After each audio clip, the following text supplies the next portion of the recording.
magtipon-tipon at maghandog ng awit sa Diyos. Yes po, Sis Mara. Kasama po ang lokal ng buhangin, pati na ibang lokal sa Zone 2. So, handog, pagpapasalamat po sa Diyos. Mga kapatid, masaya po ba kayo?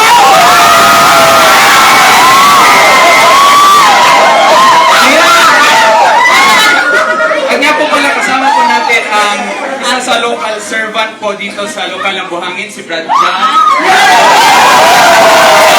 Natin ang mga DJs and choir, ang ating MCTV. Sige, kaway-kaway po mga kapatid.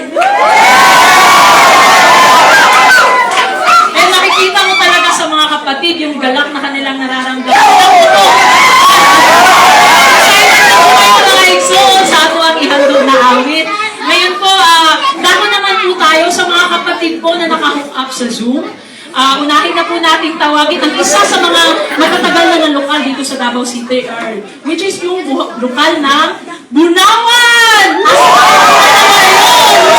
Kaway-kaway po mga kapatid sa lokal ng Bunawan! Ayan! Mao na ni tanan? Mao na ni? Sige, sunod na mo! Sunod! Pasok mga lokal ng... Ano na eh? Bunawan!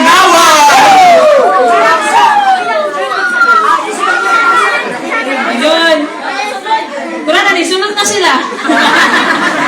Sige po, sunod po. Kaway-kaway mga igsoon. Kaway-kaway po. Delay lang po siguro yung audio na nare-receive po nila. Ayun. Ayun po mga igsoon. Happy pasalamat po dyan sa lokal ng Bunawan. Ayun. Salamat sa Diyos. Alam mo nga, natatandaan ko, nung kabataan ko, palagi po ako na, palagi po ako nadidistino dyan sa